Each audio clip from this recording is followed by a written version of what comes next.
24년 버전에는 더 월드 어헤드 2024에는 딱 한 명의 인물만 있습니다. 그리고 그 한 명의 인물이 사진도 아닙니다. 그림자입니다. 이렇게 까맣게 해놓으면 그림자만 나오죠. 근데 그 그림자만 봐도 누군지 알아요. 트럼프예요. 그만큼 24년을 결정지을 중요한 인물이다라고 표현하는데, 재밌게도 제가 트럼프가 등장하고 트럼프의 지지율이 지금 조금 더 우세하게 나오는 이런 현상이 자본시장에도 민감하게 영향을 미칩니다. 당연히 트럼프 지지율이 높아진다라는 것은 트럼프가 생각하고 있는 주력 산업 그쪽으로 자금이 더 유입될 가능성이 높겠고요. 오일 컴퍼니죠, 주로.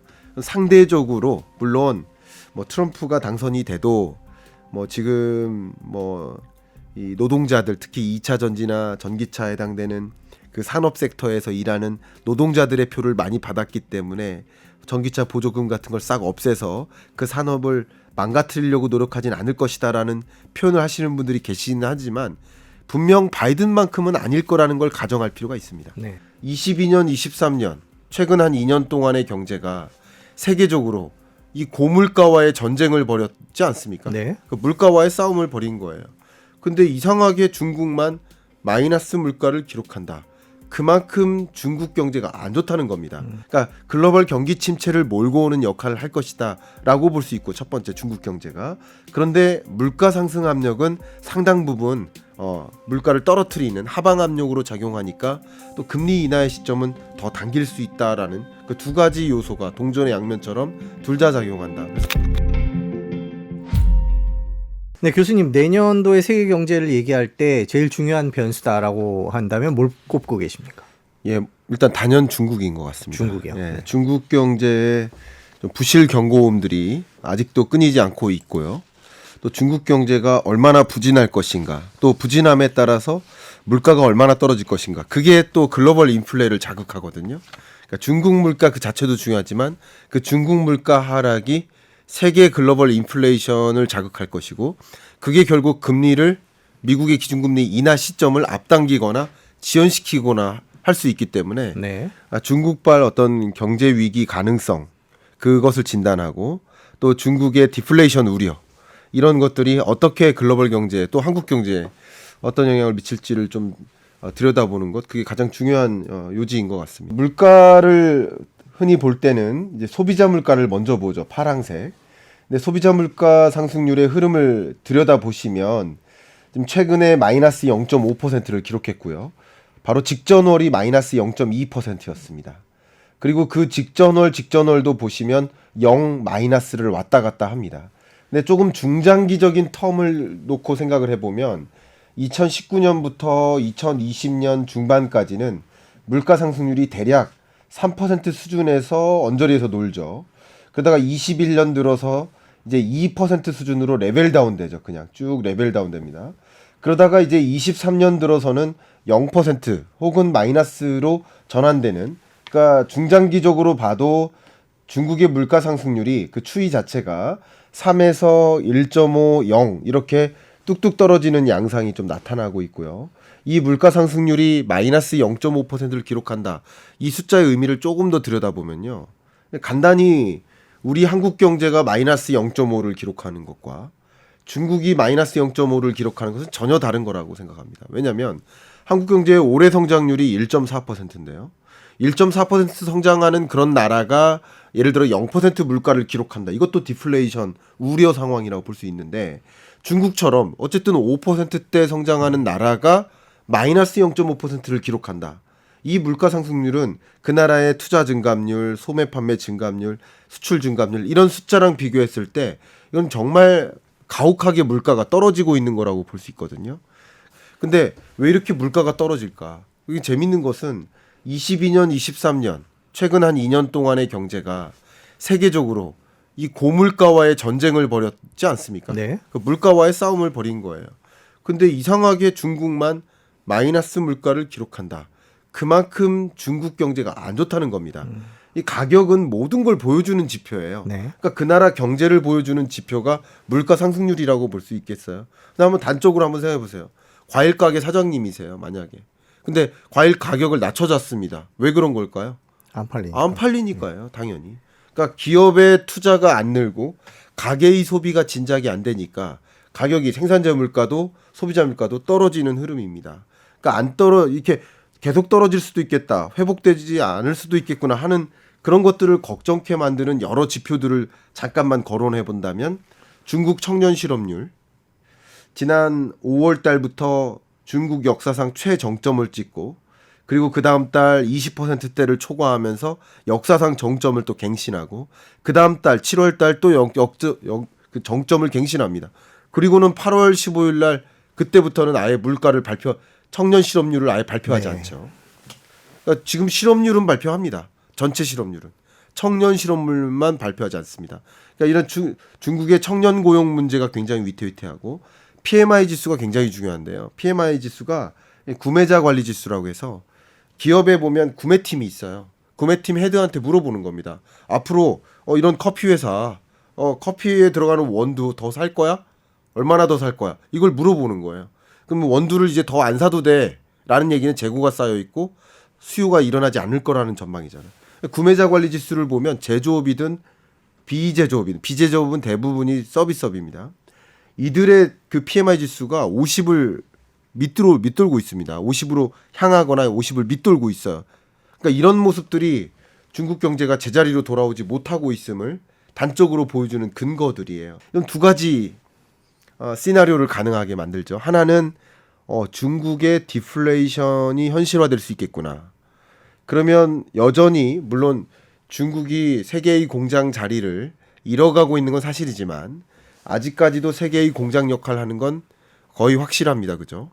그러니까 중국의 물가가 떨어진다는 얘기는 글로벌 인플레를 떨어뜨리는 요인이 되고요. 중국의 물가가 떨어지는 현상은 말씀하신 것처럼 내수가 안 좋아서 그래요. 그만큼 중국의 각종 글로벌 원자재 수요가 줄어들죠. 각종 원자재 수요가 줄어드는 만큼 원자재 가격을 떨어뜨립니다. 그러니까 중국발 그런 제품, 소비재나 중간재 가격이 떨어지는 현상, 그리고 글로벌 원자재 가격도 떨어뜨리는 현상. 그럼 글로벌 인플레 압력을 상당히 잡는 역할.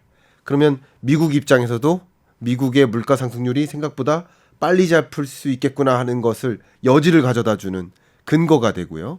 그렇게 되면 금리의 인하 시점도 더 앞당겨질 수 있겠죠. 그러니까 글로벌 경기 침체를 몰고 오는 역할을 할 것이다라고 볼 수 있고 첫 번째 중국 경제가. 그런데 물가 상승 압력은 상당 부분 물가를 떨어뜨리는 하방 압력으로 작용하니까 또 금리 인하의 시점은 더 당길 수 있다라는 그 두 가지 요소가 동전의 양면처럼 둘 다 작용한다. 그래서 실물 경제를 보실 때랑 여러분들이 관심 있는 건 주로 자본시장, 자산시장 아닙니까? 그러니까 실물 경제적 현상과 자본시장, 자산시장에서 나타난 현상이 완전히 따로따로 움직일 수 있다. 이것을 여러분 근거로 삼으시고 경제를 들여다보시면 도움이 되겠습니다. 지금 중국 경제가 그렇게 침체가 계속될 것이다라고 전망하는 이유에는 뭐 내수, 수출, 부채, 지방 정부 뭐 워낙 많은 얘기들이 부동산 그렇죠. 거론이 되는데 어떤 부분들이 중요한 역할을 한다 이렇게 보고 계세요?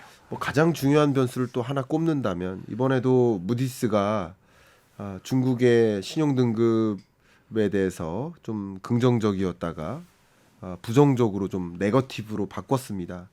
바꾼 그 근거를 보니까 저도 그 리포트를 쭉 읽어봤는데 무디스가 판단하기를 부동산 경기가 뚜렷하게 회복되려면 아직 멀었다.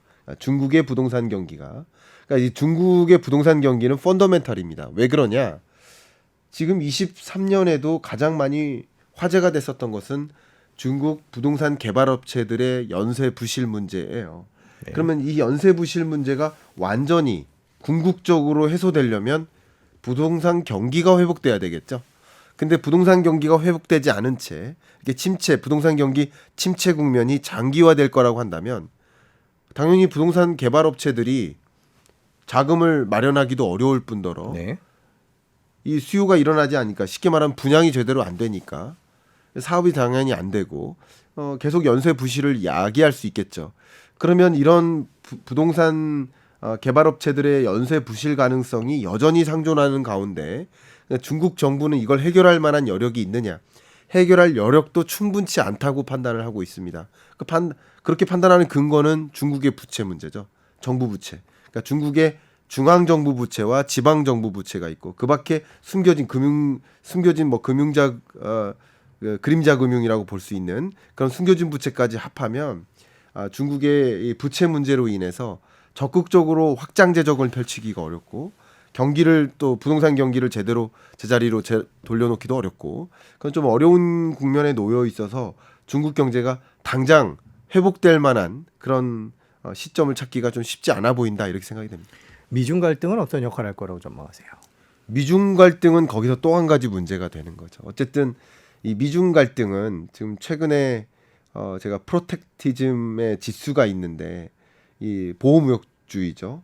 그러니까 트럼프가 당선된 이후에 2017, 18년부터 굉장히 강하게 보호무역 조치들이 많아지기 시작했는데 미중 패권 전쟁은 뭐 간단히 생각하면 보호무역 조치죠. 미중 간의 이 관세 전쟁, 비관세 장벽을 좀 가지다가 서로 간의 교역을 안 하겠다는 조치인 거고 그러면 중국 입장에서도 이 물가 디플레이션 우려 상황에 이 뭔가 타개를 해야 되는데 타개하는 방법이 뭘까요? 내수 경기가 뚜렷하게 진작이 안 된다면 외수로 풀어야 되겠죠. 근데 외수로 풀어야 되는데 미국이 사주고 유로피언 국가들이 사줘야 되는데 사주지 않는 거죠. 그러니까 더 가격이 떨어질 수밖에 없겠죠. 그러니까 디플레이션 우려 상황에서 실제 디플레이션으로 빠질 가능성, 이건 미중 패권 전쟁이 더 격화된다. 그럼 당연히 그렇게 될 수밖에 없겠고, 또 우리나라로서도 미중 간의 패권 전쟁이 전개된다, 강하게 격돌한다. 그러면 두 가지 우려점을 좀 고려할 수 있겠는데 한 가지 우려점은 우리나라가 뭐 워낙 중국에 대한 수출 의존도, 미국에 대한 수출 의존도가 높기 때문에 각각이 대략 한 18, 19% 정도 됩니다. 그러니까 합하면 40%가 조금 안 되는 정도. 그럼 우리나라의 약 40%에 해당하는 수출이 중국과 미국으로 가는데 그들 간의 다툼이 있으면 더 어려움이 있거든요. 기본적은. 왜냐하면 미국은 또 한국한테 중국한테 뭐 해주지 마. 중국산 뭐 수입하지 마. 이런 식으로 압력 가하고 그런 식으로 해볼 테면 해봐라. 중국은 우리 요소 공급 차단하듯이 또 다른 뭐 2차 전지나 반도체 핵심 소재를 공급하는 것을 차단하는 그런 전략을 또 취할 것이기 때문에 일단은 우리나라로서는 무역 의존도가 높은 나라로서 특히 그 무역 의존도가 유독 중국과 미국에 대한 의존도가 높은 나라로서 둘 간의 패권 전쟁이 좀 격화되는 지점 그런 지점에는 더 이제 수출 경기가 회복되기 어려운 것이라고 보여지고요. 중국이 아닌 다른 나라로부터 여러 원자재나 자재 이런 것들을 납품받다 보면 당연히 더 비싼 가격으로 조달받아야 되겠죠. 그게 기업의 가격 경쟁력을 실추시키겠죠. 그러니까 그런 공급망 문제와 수출 전략이라는 면에서 상당히 우리 한국 경제로서는 좀 차질을 빚게 만드는 중요한 요소가 되지 않을까 생각하고요. 미중 패권 전쟁을 우리가 고려해야 되는 이유는 항상 이 미중 패권 전쟁이 시작된 이후로 점진적으로 격화되는 양상입니다만 이것도 경기 사이클처럼 강해졌다가 약해졌다가 약해졌다 하면서 강해지는 겁니다. 그러니까 우상향하는데 강약을 왔다 갔다 하면서 강해집니다. 근데 어느 지점에 주로 강해지냐? 중요한 정치적 이벤트를 앞에다 둘 때. 왜냐하면 미국의 국민이 중국에 대한 비호의적 감정을 정말 극에 달할 만큼 가지고 있습니다. 계속 그게 올라가고 있어요. 비호의적 감정의 정도가 계속 올라가고 있어요. 계속 올라가니만큼 당연히 바이든이든 트럼프든 적어도 공약상에 뭐라고 해야 되나요? 내가 당선이 돼야만 중국을 압도할 수 있다. 그러니까 나를 지지해달라라는 그런 공약을 밝힐 수밖에 없기 때문에 바이든이든 트럼프든 정말 뒤로 물러섬 없이 거의 비슷한 수준으로 중국에 대한 강경한 태도를 보이고 있어요. 마침 선거 얘기를 해주셨으니까요. 최근에 이런 기사가 나왔습니다. 내년에도 저성장이 계속될 거다라면서 세계 40여 개국에서 정권 걸린 슈퍼선거가 있다라고 얘기를 했습니다. 마침 미국 대선 얘기도 해주셨는데요. 네. 이런 선거들이 내년 경제에는 어떤 영향을 미칠까요? 네, 일단 첫 번째는 그 선거를 앞에다 두고 우리나라도 마찬가지고 세계적으로 현 정부가 어쨌든 정권을 쥐고 있는 그 정부 입장에서는 경기 부양적인 제스처를 많이 취할 겁니다. 적어도 선심성에 해당되는 그런 어떤 노력들을 할 거라고 보여집니다. 그런 것들이 결과적으로는 경제 성장률에는 긍정적으로 작용할 거라고 보여집니다. 다만 제가 이 미드나잇 초대석에 왔으니까 그 말씀을 꼭 드리고 싶은데요. 특히 제가 매년이래요. 그 매월 더 이코노미스트를 즐겨보고 있는데 매년 연말에 이코노미스트에서 더 월드 어헤드, 그러니까 더 월드 어헤드 2023이라는 주제로 22년 끝자락에 나왔었고 이번에도 더 월드 어헤드 2024라는 주제로 이 표지가 나왔는데 재밌게도 23년 어헤드 때는 그 표지에 바이든도 있었고 푸틴도 있었고 어떤 과학자나 학자도 있었고 한 6, 7명의 인물들이 이렇게 23년을 결정지을 거다라는 식으로 이렇게 나왔는데 24년 버전에는 더 월드 어헤드 2024에는 딱 한 명의 인물만 있습니다. 그리고 그 한 명의 인물이 사진도 아닙니다. 그림자입니다. 이렇게 까맣게 해놓으면 그림자만 나오죠. 근데 그 그림자만 봐도 누군지 알아요. 트럼프예요. 그만큼 24년을 결정지을 중요한 인물이다라고 표현하는데 재밌게도 제가 트럼프가 등장하고 트럼프의 지지율이 지금 조금 더 우세하게 나오는 이런 현상이 자본시장에도 민감하게 영향을 미칩니다. 왜 그러냐면 지금 금리 인하에 대한 기대감이 조성되는 지점에 많은 사람들이 이제 주식 보유 비중 늘려야 되겠어 하면서 주가가 오르는 현상이거든. 지금 주가가 오르는 현상은 금리 인하에 대한 기대감이거든요. 네. 그럼 그때 새로운 자금이 몰리는 거잖아요. 주식시장에. 몰릴 때 어디에 모를까를 결정해야 되잖아요. 어떤 주식을 사야 될까? 근데 어떤 주식을 사야 될까 할 때 그 주식에 유독 많이 몰리면 그걸 흔히 주도주라고 하죠. 근데 주도주를 결정하는 데 있어서 뭐 반도체는 그동안에 많이 조정됐었기 때문에 반도체에 몰리는 경향도 있고요. 또 반도체는 경기 사이클상 선행지표격입니다. 먼저 떨어지고 먼저 오릅니다. 그러니까 당연히 반도체가 사이클적으로도 반도체 주가 어쩌면 주도주가 될 수도 있는데 또 한 가지 내면은 지금 선거와 관련해서 말씀하셨으니까 우리나라에도 무슨 정치 테마주가 있듯이 테마주로 제가 설명드리려는 것은 아니에요. 그러나 트럼프가 주도하는 어떤 그 공약 내용에 주력 산업으로 이끌고자 하는 산업 섹터가 분명히 있고요. 바이든이 주장하는 저탄소 사회 구현이라는 목표 실현하에 재생에너지나 전기차, 2차 전지 이쪽 영역에 더 중요한 관전 포인트를 두고 뭐 IRA라든가 전기차 보조금을 확대한다든가 이런 정책들을 단행하는 겁니다. 그런데 당연히 트럼프 지지율이 높아진다라는 것은 트럼프가 생각하고 있는 주력 산업 그쪽으로 자금이 더 유입될 가능성이 높겠고요. 오일 컴퍼니죠, 주로.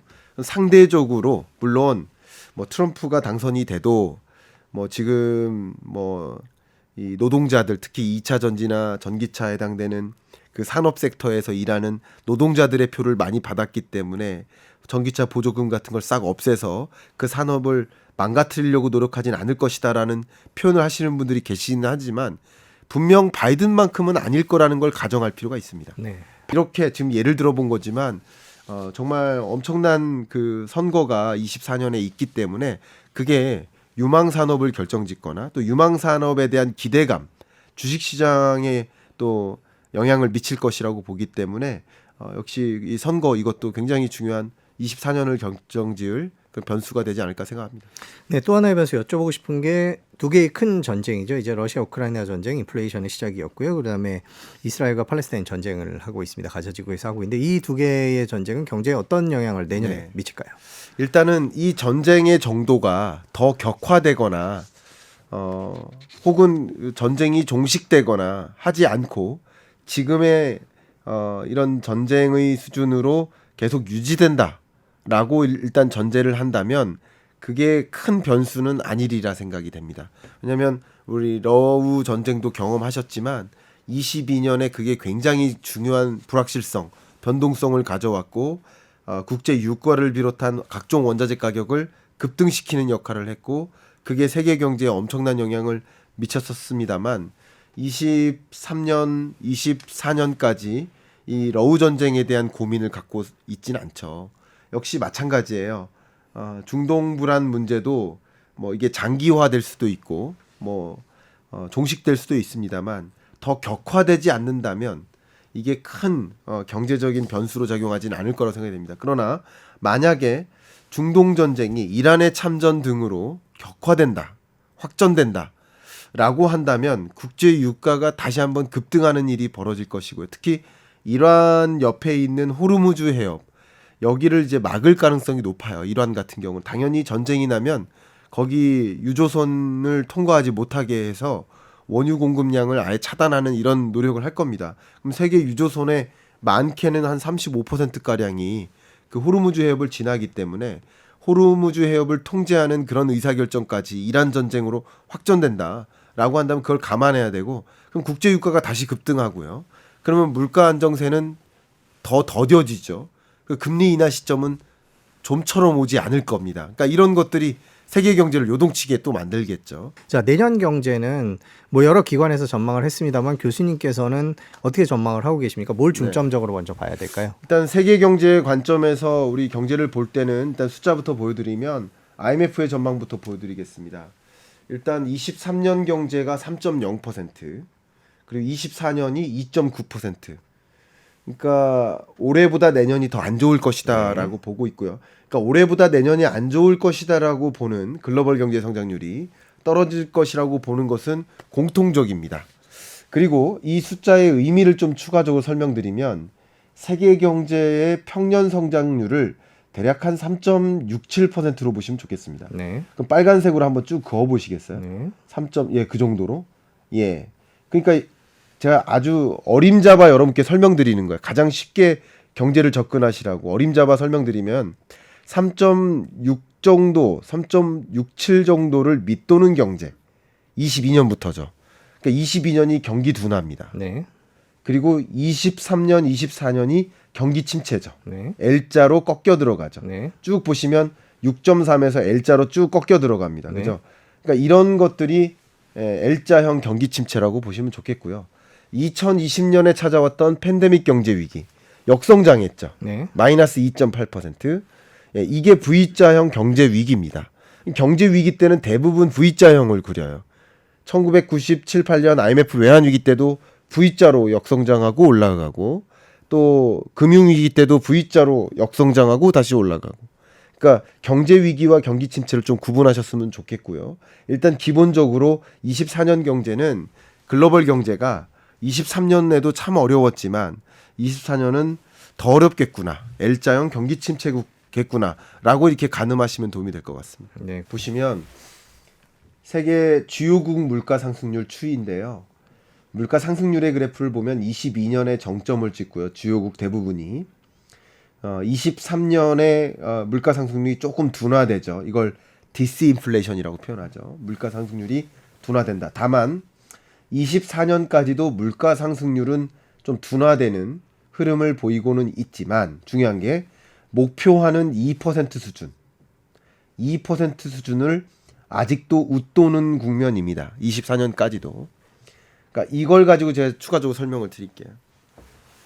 제가 경제 성장률 그래프와 물가 상승률 두 개의 그래프를 보여드렸는데 이 두 개의 그래프만 가지고 24년 글로벌 경제가 스태그플레이션 오는가에 대한 답변을 드릴 수 있는 거예요.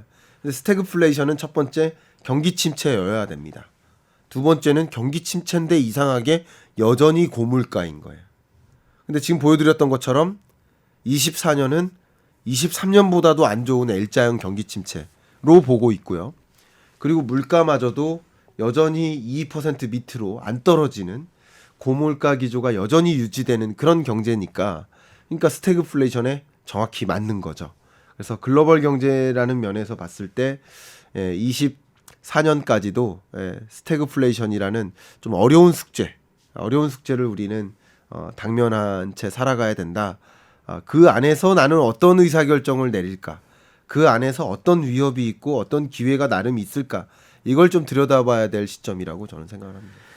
또 관심사가 금리입니다. 내년에 금리가 좀 내려가면서 경제가 나아지지 않을까라는 기대가 있는데 일단 미국부터 봐야 되겠죠. 미국 네. 금리가 어떻게 될 거다. 뭐 여러 가지 전망이 있습니다만 교수님께서는 어떻게 보고 계세요? 2024년에도 결국 금리 인하 언제 됩니까? 라는 그 질문은 물가 언제 잡힙니까? 라는 질문에 대한 답이랑 똑같고요. 물가 언제 잡힙니까? 라는 그 질문은 좀 풀어서 설명하면 목표 물가 2%에 언제쯤 근접해집니까? 이 질문이랑 같습니다. 그러면 2024년 상반기 중에는 물가 상승률이 2%대 초반에 부합하기는 쉽지 않다. 그래서 좀 빠르면 6월, 평범하게 보면 3분기 정도의 금리 인하를 단행할 것이다. 이렇게 보고 있고요. 여기서 중요한 의견을 하나 드리면 지금 시장은 페드워치를 봐도 3월에 금리 인하 할 거라고 단정짓다시피 믿고 있어요. 시장의 기대감이죠. 근데 이걸 잘 해석해 보시면 23년 한 해 동안에도 한 해 동안을 한번 회고해 보세요. 금리 인상 없을 거야라고 기대했다가 금리 인상 또 한대 실망하고 금리 인상 또 없을 거야라고 기대했다가 물가 발표를 보니까 아직도 금리 인상은 남았네. 기대 실망하면서 주가가 오르락 내리락 하면서 2,500~600선에서 맴돌았던 거예요. 그러니까 역시 마찬가지 지금도 금리 인하에 대한 기대감을 갖기 시작했는데 그 금리 인하에 대한 기대감 때문에 주가가 회복되는 상승하는 랠리를 보이고 있습니다만 근데 1월, 2월 중에 3월의 금리 인하는 어렵겠네 라는 것을 깨닫기 시작할 때 뭐 파월의 말이나 아니면 물가 지표를 보거나 왜냐하면 근원 물가를 보면 헤드라인 물가는 PCE 기준으로 2%대를 만들었습니다. 2.7%죠. 근데 근원 물가는 아직도 3%대입니다. 그러니까 3%대가 근원 물가가 유지되는데 근원 물가는 또 뚝뚝 떨어지는 성격이 아니에요. 근데 3월 달에 과연 그러니까 2월에 발표될 물가, PCE 물가가 2% 중반에 가까울까? 중반도 어렵다. 그러면 당연히 그런 물가를 바라볼 때 뭐라고 생각할까요? 기대감이 또 꺾이는 거죠. 실망하는 거죠. 그러면서 주식시장에서 빠집니다. 그래서 기대감을 이해하는 거, 금리 인하에 대한 기대감이 어떻게 조성되나를 들여다보는 것도 왼손에다 놓고 들여다보시고요. 그런데 실제 기준금리 인하는 그렇게 호락하게 오지 않는다라는 파월의 마음도 오른손에 놓고 같이 들여다보시면 오히려 금리 인하에 대한 기대감으로 상승 랠리를 보이다가 금리는 역시 파월이 결정하는 거 아닙니까? 근데 파월은 제가 이런 표현 쓸게요. 컨빅션. 연준 위원들이 컨빅션이라는 표현을 썼습니다. 물가 확실히 잡힌다는 컨빅션, 확신을 가질 때 그때 금리 인하를 거론할 수 있는 것이다. 라고 얘기한 것처럼 파월의 마음이 그거예요.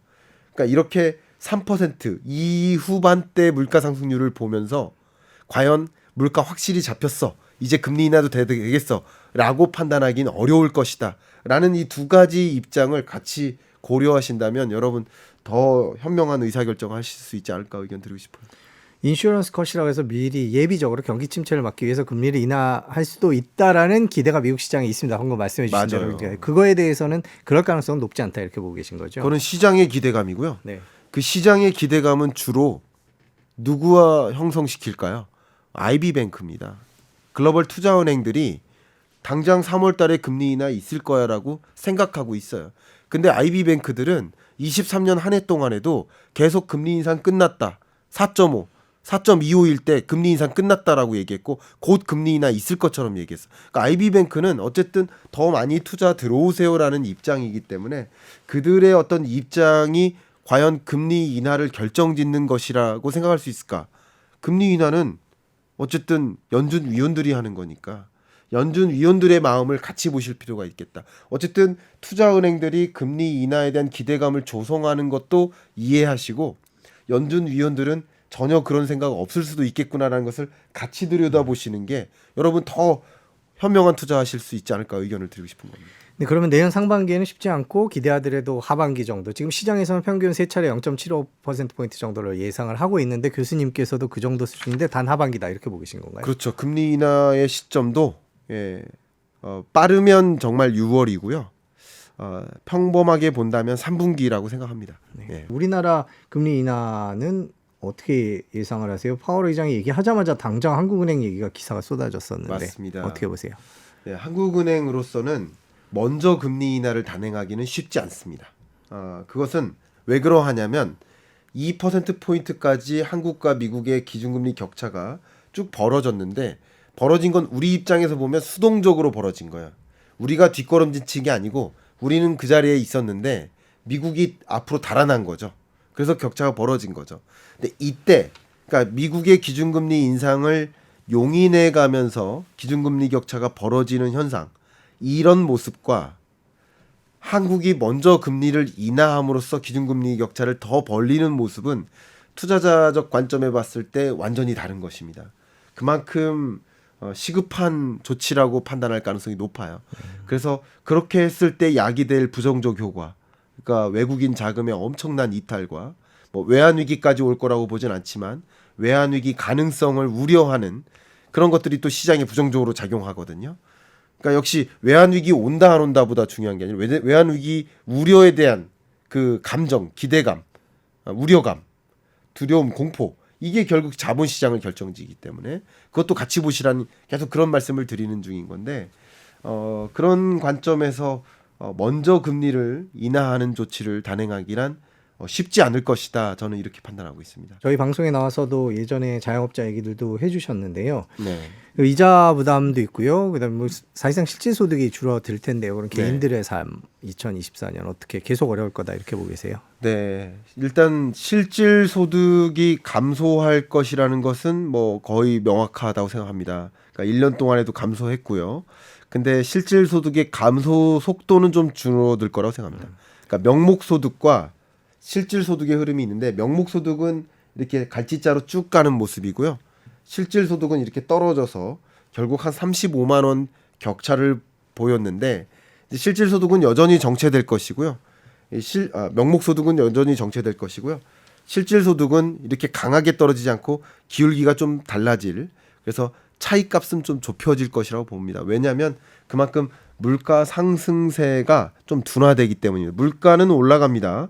23년 물가도 지독하게 높았지만 24년 물가가 23년보다 올라가기 때문에 여전히 물가에 대한 부담은 작용할 겁니다. 그러나 물가 상승률, 이 숫자 자체는 둔화될 것이기 때문에 실질 소득과 그 명목 소득 간의 격차는 조금 좁혀지지 않을까. 뭐 그렇다고 해도 뭐 서민이 체감하는 이 고물가 고금리에 대한 부담, 실질 소득의 감소, 또 이자 상환 부담, 이 문제는 여전히 상존하기 때문에 뭐 어려운 경제가 24년까지 지속될 것이다. 이렇게 의견 드립니다. 매년 연말에 나오셔서 저희가 내년 경제 전망을 하는데요. 그 금융시장 항상 여쭤봅니다. 어느 쪽을 바라볼 수밖에 없는 경제의 모습이냐 이런 걸 여쭙곤 하는데 네. 내년 어떻습니까? 네.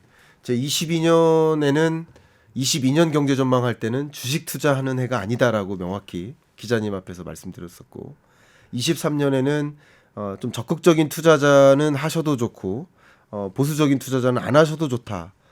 저축하시는 것도 괜찮다. 23년까지는 중의적으로 표현했고 24년은 주식 보유 비중을 늘리는 게 좋겠다라는 의견입니다. 그만큼 금리가 엄청나게 급격히 떨어지는 국면은 아니기 때문에 주가가 대세 상승할 거라고 보지는 않습니다만 그래도 다른 어떤 시장의 국면과 비교했을 때는 주식의 가치 상승이 좀 더 기대된다라고 보고 있습니다. 저는 시장 이야기를 한다면 전 섹터 면에서 뭐 강조해서 말씀드리지는 않고 있습니다만 저는 하나 좀 단언할 수 있는 것은 그 책에도 보셨겠지만 로봇입니다.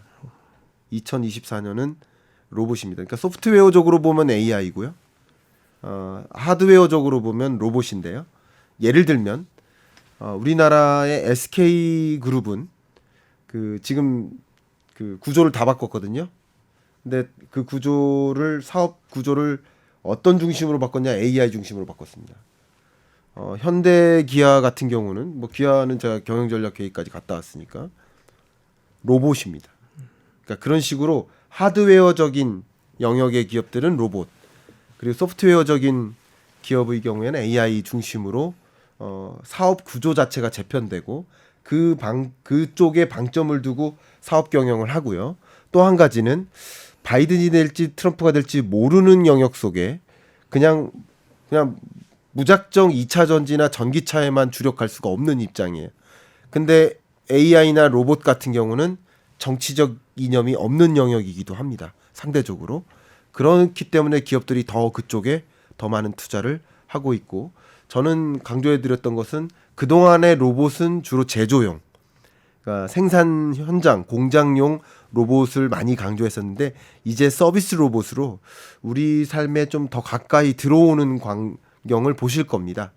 네, 저희가 뭐 중국 경제에서 시작해서 우리나라 경제까지 왔는데요. 마지막으로 여쭤보고 싶은 건 우리나라 부동산 얘기입니다. 책에도 쓰신 내년 경제 전망 책에도 나와 있던데요. 네. 간단하게 부동산 전망을 요약을 해주시나요? 간단히 말씀드리면 24년 부동산 경기는 강보합세로의 흐름 유지할 거라고 봅니다.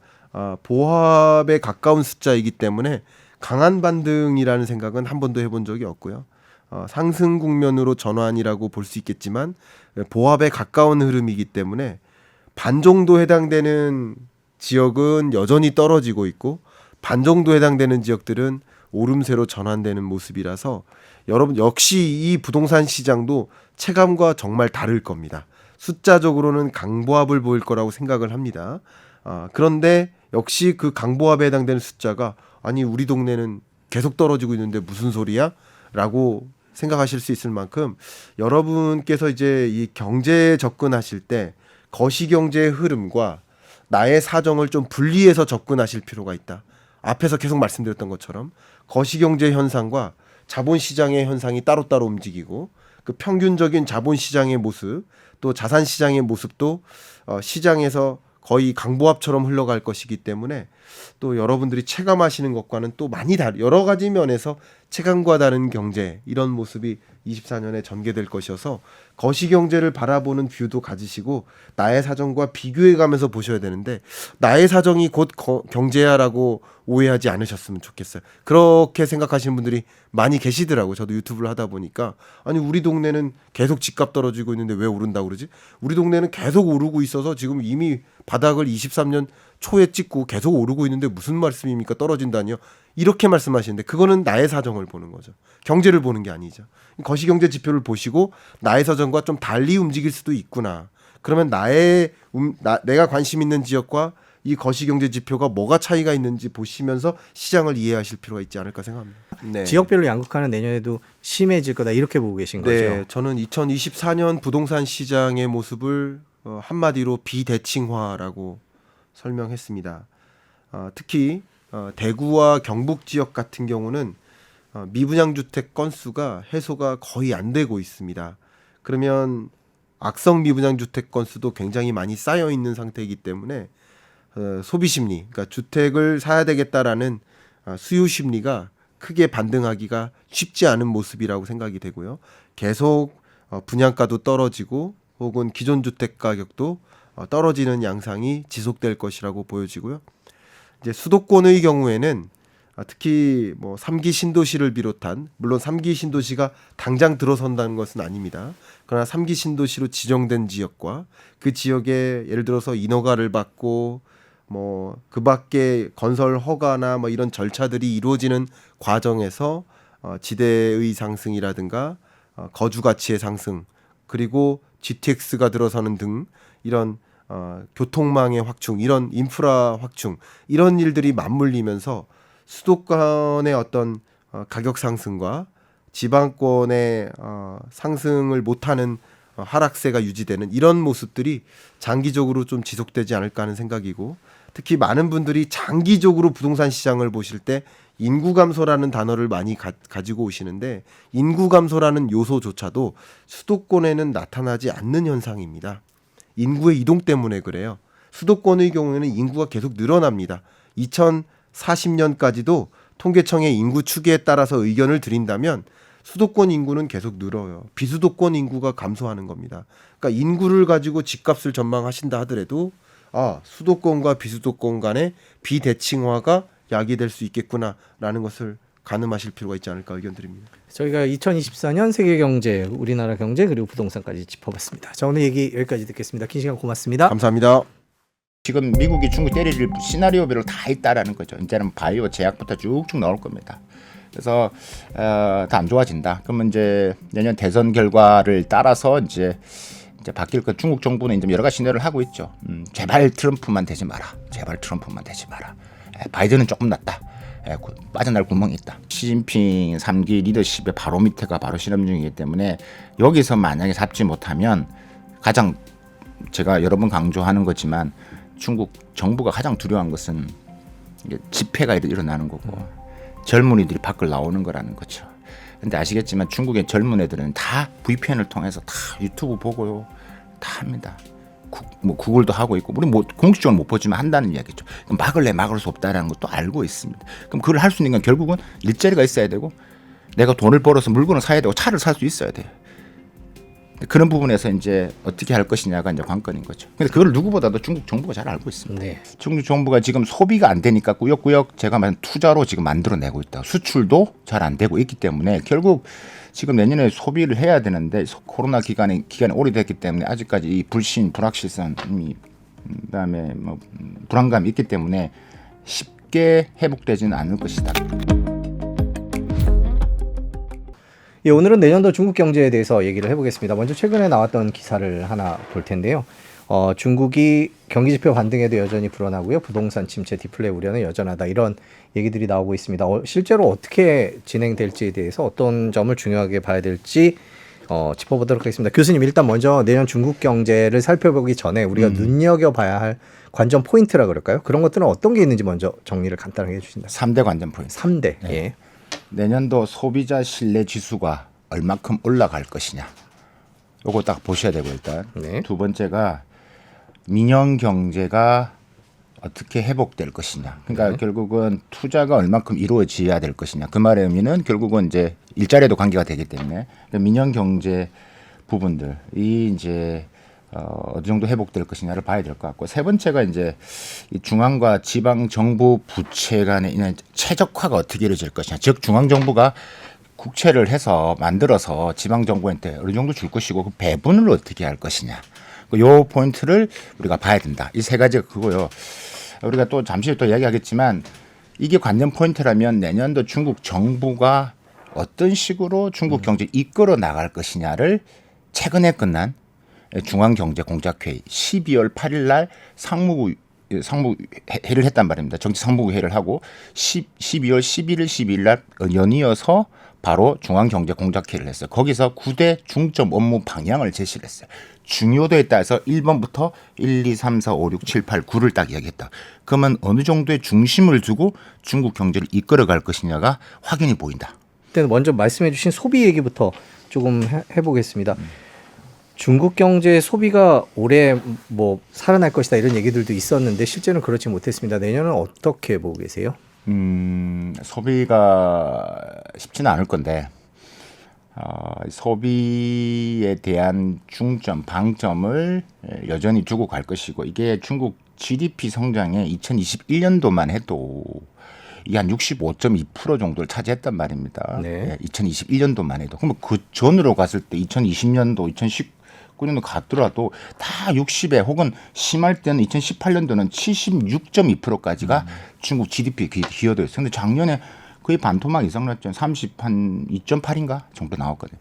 그러니까 중국 정부가 지금 소비가 안 되니까 꾸역꾸역 제가 말한 투자로 지금 만들어내고 있다. 수출도 잘 안 되고 있기 때문에 결국 지금 내년에 소비를 해야 되는데, 소비가 말씀드렸다시피 소비 신뢰 지수라고 제가 말씀드렸지 않습니까? 네. 시장의 주체들이 이 정부의 정책에 대해서 아직까지 불확실성, 돈을 안 쓰려고 한다는 거. 집을 사라고 하는데 이거 내가 이 잘못 샀다가 다 손해 보는 거 아니야. 그다음 내가 지금 집값이 떨어지는데 지금 내 집에 있는 다 쓰면 안 되니까 돈을 줄이는 겁니다. 그러니까 그런 사람들이 당연히 그렇다 보니까 예전에 한국 방문할 요커들도 1년에 한 번 5번 올 걸 가지고 지금 2번밖에 안 온다는 거죠.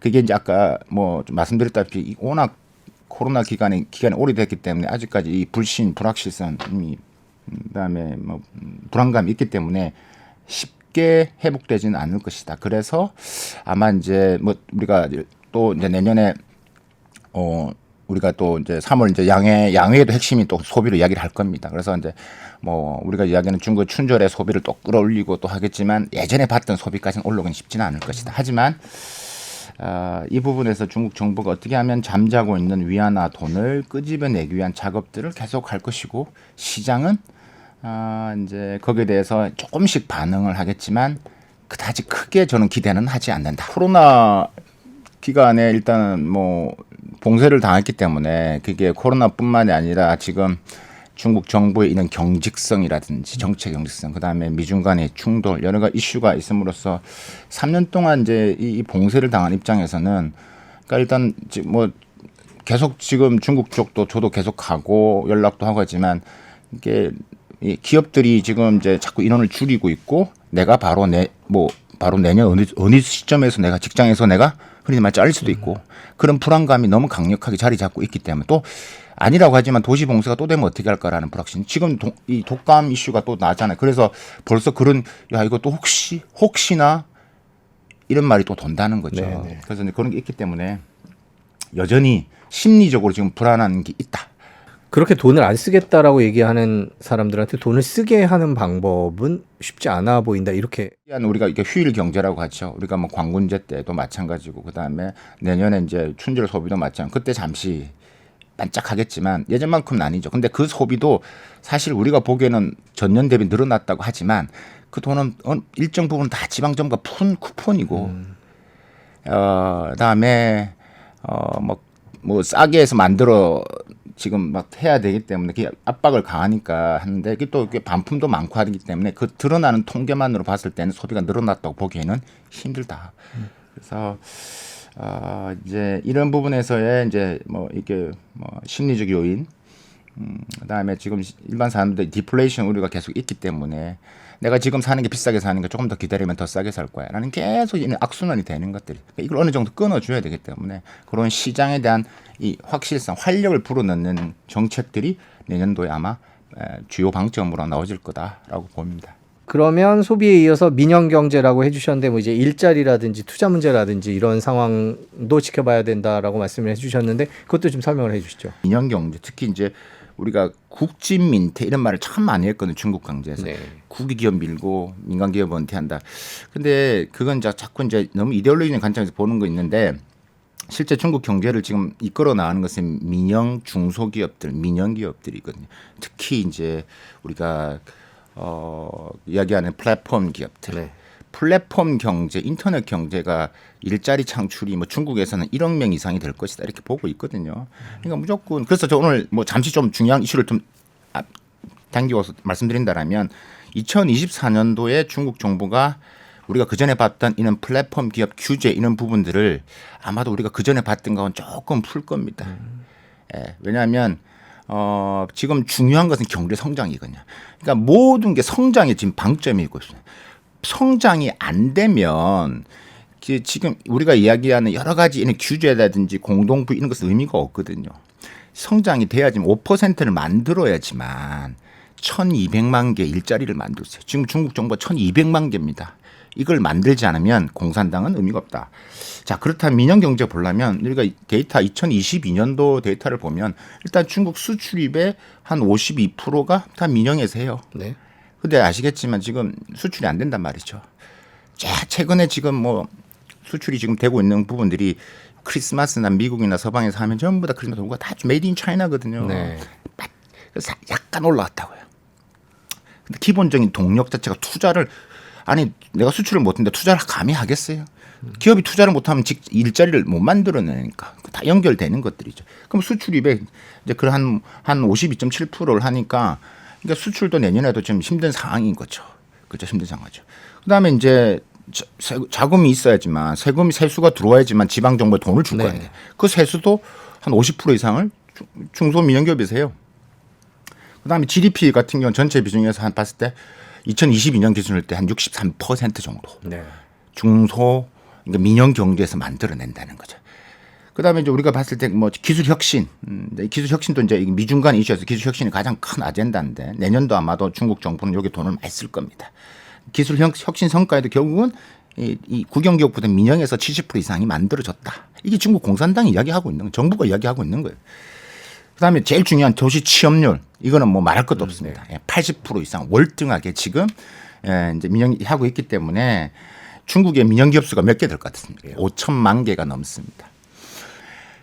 근데 5천만 개가 넘는데 그 중에서 중소민영 그러니까 민영 기업이 차지하고 있는 비중이 정확하게 올 6월 기준이니까 한 92.3%.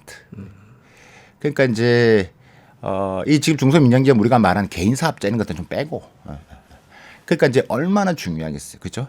그러니까 이 차지하는 비중이 이렇게 크기 때문에 이번에 중국 정부가 지금 이야기한 뭐 잠시 또 이야기하겠지만 뭐 설립 후파에서도 말씀드리겠지만 부동산이랑 뭐 지방 부채 이것도 잡는 곳 있지만 다시 이 중소 제조기업들 메이드 인 차이나의 분위기를 또 끼워서 수출을 어떻게 만들어내야 지금 급한 게 성장이잖아요. 네. 그럼 끄집어내야 되는 거예요.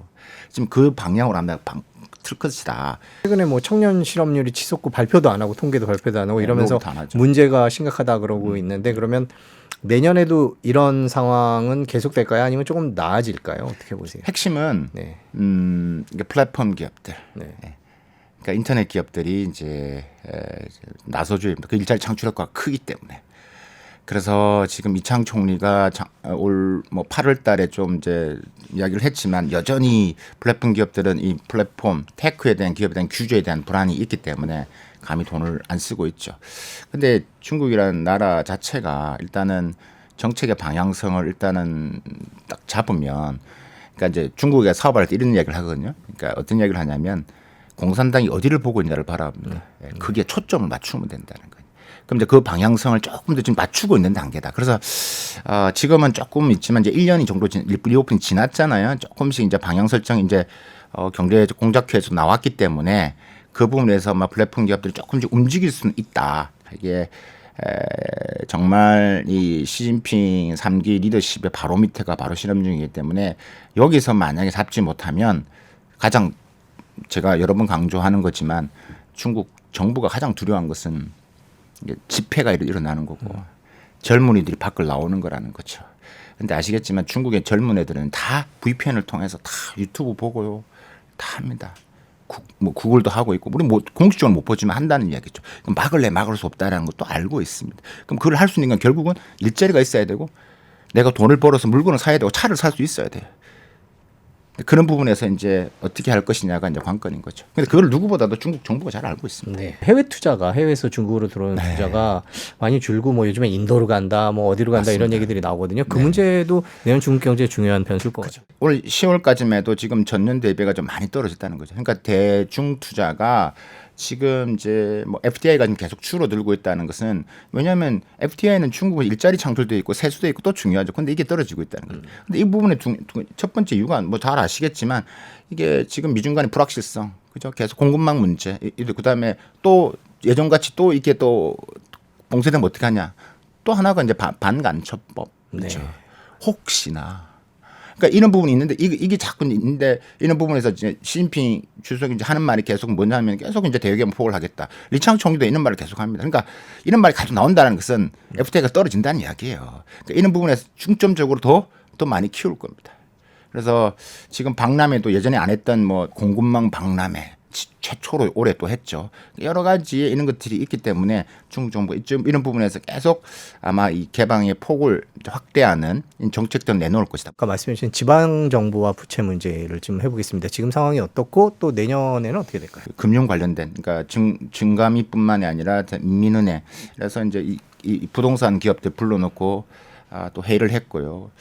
그러고 나서 이제 좀 들었죠. 간담회를 했죠. 그리고 어떤 이야기 나오냐면 중국 정부가 도와줄 이 부동산 디벨로퍼들 50개 기업 명단이 막 나돌기 시작했어요. 중국에. 네. 제가 그 명단도 막 하나씩 보고 했는데 근데 일단 확정된 건 아닌데 근데 거기 보면 민영도 있지만 주로 이제 국영이 많기는 해요. 어쨌든 그 방향성은 지금 제가 아까 세 번째 지금 관전 포인트를 말씀드렸던 내용의 핵심이 뭐냐면 이 중앙에서 지금 지방 정부로 보낸 국채 발행 이런 부분들이 저는 내년도도 있을 것으로 본다. 부양은 한다라고 이제 보고 그러면 이걸 어떻게 지금 이 부채 구조를 어떻게 최적화시킬 것이냐. 그래서 이게 이제 뭐 맞춤형으로 이제 12개 지방 정부 부채 위주로 이제 돈이 갈 것이냐. 이런 것들을 우리가 좀 자세히 봐야 될 것 같고 내년도 2023년도에 중국 정부가 지금 이런 이슈를 드러내놓고 지금 나름의 문서화를 했다라는 것은 중국 정부도 완전히 인식을 했다는 이야기고, 야 심각하다는 거 알고 있다는 이야기고, 근데 진행을 하고 있기 때문에 이 중앙에서의 이 국채를 발행한 지방 정부로 하는 부분에서의 방향성이 어떤 식으로 좀 최적화를 할 것이고 도와줄 것이냐가 흘러갈 것이다. 그 말의 의미는 그냥 놔두지 않는다라는 말일 것이고요. 그다음에 지금 우리가 1조 위안 올해 5천 유언을 했고 그다음에 내년도 또 상반기 또 1분기 때 할 거거든요. 근데 저는 또 될 것으로 보고 그다음에 돈을 더 이제 풀어야 되기 때문에 이제 우리가 금리라든가 지준율 관련된 부분을 또 인하 가능성이 매우 높다. 중국은 정책이 시장을 이깁니다. 그러니까 그걸 방향을 잡고 하기 때문에 이게 여러분 말씀드렸지만 시스템 리스크로 해서 금융위기가 터져가는 이런 건 아니다. 그러니까 정리를 말씀드리면 차이나 리스크는 있어도 중국 금융 위기, 중국 경제가 무너지는 이런 건 아니다. 그러면 만약에 무너지면 지금도 IMF나 월드뱅크 이야기할 때 중국 경제 성장을 다 4% 이야기를 합니다. 4%가 무너진다는 이야기는 아니잖아요. 그러니까 정확하게 팩트를 보는 게 맞다라는 이야기죠. 그래서 내년도에도 이 지방부채 이야기는 여전히 또 올 것이다. 그럼 이제 그 건마다 내년에 또 방송에서 제가 다 분석을 해드리겠습니다. 네. 요 기업은 왜 이렇게 됐는지. 근데 이게 흔들지는 못한다. 결국에 우리가 봐야 될 건 중국 정부의 정책인 것 같습니다. 방금 시작할 때도 말씀해 주셨는데 2024년 중국 정부의 경제 정책 어떤 쪽의 방향으로 갈까요? 이제 온중구진이라는 말이 있고죠, 그죠? 그러니까 이제 발전소, 그러니까 안정 속에서 발전을 해야 된다는 이것만이 계속 나왔던 거고. 근데 두 번째, 세 번째가 이제 이번에 올해 이제 지금 중앙경제공작회의 그다음 내년도 지금 경제를 전망하는 부분에서 처음 나왔다고 이렇게 이야기를 하고 있는데 그게 이제 뭐 우리가 말하는 이진촉원이라는 게 있고 그러니까 이걸 한국어로 하니까 좀 이상합니다. 저는 중국어로 해야지만 이게 쏙 들어오긴 한데 그다음에 세 번째가 이제 선입후파라는 말이죠. 근데 이게 처음 나왔다고 하는데 사실 처음 나온 건 아니고 이게 2021년도 나왔던 말입니다. 근데 그때 이 말이 나온 것과 지금하고는 조금 개념이 좀 다르다. 이거 중요하다. 그럼 하나씩 그러니까 우리가 중국은 과거에는 뭐냐면 안정 속에서 성장을 해야 된다라는 거예요. 안정이 먼저였다고. 여러 가지 혼란. 근데 지금 이 내용을 어쨌든 두 번째, 세 번째 이진촉원이라는 것은 이제 성장이 안정보다 더 중요하다는 거예요. 일단은 무조건 성장을 해야 된다는 이야기죠. 세 번째 지금 아까 선립후파란 말 있잖아요. 이게 먼저 세우고 나중에 돌파한다는데 여기 세운다는 것은 딱히 한마디입니다. 무조건 일단 성장을 해야 된다는 거예요. 그러니까 무조건 그 말의 의미는 뭐다? 5% 만들어야 된다. 네. 5% 만들려면 뭐 해야 돼? 앞에서 아까 제가 말씀드린 세 가지를 유심히 봐야 된다. 네. 그 세 가지가 안 되면 5% 힘들다. 근데 그 중에 힘드는데 지금 분위기가 거기에 따라서 그 상황에 따라서 이슈가 되는 것들 수출이 안 좋아 그럼 투자를 더 집어넣고 지금 부동산 지금 안 좋은 부분들 부동산도 지금 당장 부동산을 규제를 하는 것보다는 일단은 뭘 살려야 돼. 네. 그래서 그게 관리를 하는데 죽이지는 못한다는 거죠. 왜냐하면 일단 성장을 하기에 죽이면 영향이 크기 때문에. 그래서 이제 그런 부분에 있어서 이제 일어날 것이고 예를 들면 만약 규제가 하나가 있다면 예를 들면 중국 그러니까 일반 서민들이 가장 고통스러워했던 게 뭐냐 아파트 같은 경우도 내가 30% 돈을 냈다면 아파트 쓰는데 근데 아파트가 안 올라가죠. 멈춰서 버렸다는. 그럼 내 집은 어떻게 되는 거죠? 그러니까 이런 것은 막아야 된다 가지고 그러니까 주택 안보 보장이래 가지고 무조건 선 30%를 안 내고 다 하고 나서 돈을 내는 형태. 그러면 일반 시민들이 좀 신뢰가 갈 것이라는 거죠.